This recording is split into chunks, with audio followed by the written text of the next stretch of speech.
नमस्कार दोस्तों, आइए जानते हैं 25 नवंबर मंगलवार की कुछ खास खबरें। आज शिखर पर होगा सनातन के गौरव का पताका। विजित हुई पीएम मोदी, राम मंदिर पर फहराएंगे दिव्य धर्म ध्वज और उन्होंने दोस्तों फहरा दिया है। अभेद किले में बदलती Ayodhya, SPG black cat commando, 30,000 जवान तैनात पीएम मोदी के लिए। 5 स्तरीय सुरक्षा घेरा। पीएम मोदी आज 15वीं बार हरियाणा आएंगे। कुरुक्षेत्र में गुरु तेग बहादुर जी की शहीदी दिवस समागम में भाग लेंगे। ब्रह्म सरोवर पर आरती करेंगे। राजनाथ बोले, भारत की शालीनता उसकी कमजोरी नहीं। पहलगाम हमले का ऑपरेशन सिंदूर से मुंह तोड़ जवाब दिया। कुरुक्षेत्र में श्री कृष्ण के संदेश को दोहराया। चीन ने अरुणाचल में जन्मी महिला का पासपोर्ट इनवैलिड बताया, कहा यह राज्य चीन का हिस्सा। महिला ने मोदी से शिकायत की, भारत ने विरोध जताया। अरुणाचल हमारा है, ना पाले ना कोई भ्रम। भारत की बेटी को टॉर्चर करने पर चीन से दो टूक। घुसपैठियों के जरिए भारत में सत्ता हथियाने की साजिश। एसआईआर पर विपक्ष की आपत्तियों पर बोली भाजपा। सुधांशु त्रिवेदी ने ममता बनर्जी और राहुल गांधी पर चुनाव आयोग के खिलाफ झूठ फैलाने का आरोप लगाया। कर्नाटक के उप मुख्यमंत्री डीके शिव कुमार ने सोमवार को कहा कि मुख्यमंत्री सिद्धारमैया का बयान उनके लिए वेद वाक्य पूरी तरह पवित्र और अंतिम जैसा है। यह बात उन्होंने तब कही जब राज्य में नेतृत्व परिवर्तन की अटकलें फिर से तेज हो गई है।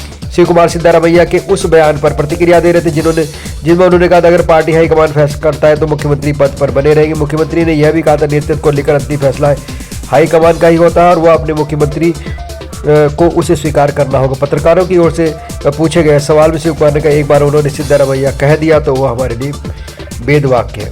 ओवैसी बोले, जो देश का दुश्मन वो हमारा भी। दिल्ली ब्लास्ट करने वालों की खुली निंदा हो। इसमें हिंदू और मुसलमान दोनों मारे गए। भारत में 53वें सीजेआई बने रहेंगे। जैसे सूर्यकांत, अनुच्छेद 370, एसआईआर और पेगासस जैसे अहम मुद्दों की निभाई थी बड़ी भूमिका। यूपी के गोरखपुर जिले में कैपियरगंज थाना क्षेत्र में भरोहिया ग्राम पंचायत में मां की मौत के बाद बड़े बेटे ने शव को लेने से इनकार किया। बोला, घर में बेटे की शादी है, इस समय लाश आई तो बड़ा सुकून होगा। 4 दिन फ्रीजर में रखवा दो, शादी के बाद आकर वह दाह संस्कार करवा लूंगा। वृद्धाश्रम में सुनकर बुजुर्ग पिता धाड़ मारकर रोने लगे। एक्टर धर्मेंद्र का 89 साल की उम्र में निधन। बिले पार्टे शमशान में अंतिम संस्कार। पत्नी हिमा और बेटी ईशा मौजूद थी। अमिताभ, सलमान, शाहरुख भी पहुंचे। अहमदाबाद प्लेन क्रैश, 95% पीड़ित परिवारों को मुआवजा दिया जाएगा। 25-25 लाख रुपए। एयर इंडिया चीफ ने कहा, प्रियजनों को खोने वालों की मदद करते रहेंगे। राफेल के सबसे बड़े खूंखार हथियार हैमर का भारत में होगा निर्माण। फ्रांस के साथ डील पर बनी भारत से बात। चीनी ताइपे को हराकर भारतीय महिला टीम बनी कबड्डी विश्व चैंपियन विजेता। पीएम मोदी ने दी बधाई। भारतीय महिला कबड्डी टीम ने सोमवार को कबड्डी विश्व चैंपियन के फाइनल मुकाबले चीनी ताइपे को 35-18 से हराकर लगातार दूसरी बार विश्व खिताब अपने नाम किया है। इथियोपिया में 12,000 साल बाद ज्वालामुखी फटा। 15 किलोमीटर ऊंचा गुबार उठा। भारत तक राख आने की आशंका, 2 उड़ानें रद्द। ताइवान चीन तनाव के बीच जापान में तैनात की गई मिसाइलें। ट्रंप सी के बीच फोन पर बातचीत। भारत में बनेगा राफेल का सबसे खूंखार हथियार हैमर। फ्रांस के साथ डील तय नहीं रहे। बॉलीवुड के हीमैन अभिनेता धर्मेंद्र 89 साल की उम्र में निधन। भारत की ओर से इथियोपिया के ज्वालामुखी की राख प्रदूषण के बीच दिल्ली एनसीआर के AQI पर असर पड़ने की उम्मीद। अयोध्या फ्लैग होस्टिंग्स ध्वजारोहण से पहले पीएम मोदी का संदेश। प्रोग्राम की आत्मा, चेतना और गौरव का आभार।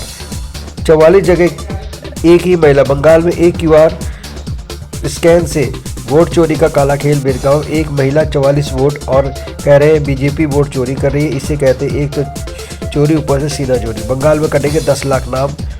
एसआईआर पर ECI की ग्राउंड रिपोर्ट चौंकाने वाली। गोल्ड माइनिंग में निवेश करो और भारत को अफगानिस्तान ने दिया मेगा ऑफर।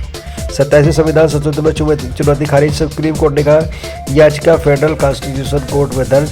दिल्ली में सरकारी दफ्तरों 50% वर्क फ्रॉम होम का आदेश। प्राइवेट ऑफिस वाले भी ध्यान दें। राजनीतिक दलों को नगद चंदा लेने से रोकने की मांग। सुप्रीम कोर्ट ने चुनाव आयोग को जारी किया नोटिस। बिहार में हनुमान की मूर्ति तोड़ने के बाद भारी बवाल। मौके पर पहुंचे एसपी और डीएसपी। माहौल गरमाया। भारतीयों के लिए खुशखबरी, कनाडा ने नागरिकता कानून में किया ऐतिहासिक बदलाव। C3 बिल को मिली मंजूरी। जेडीयू में नरेंद्र नारायण बने बिहार विधानसभा के प्रोटेम स्पीकर। लगातार 8वीं बार जीते हैं चुनाव।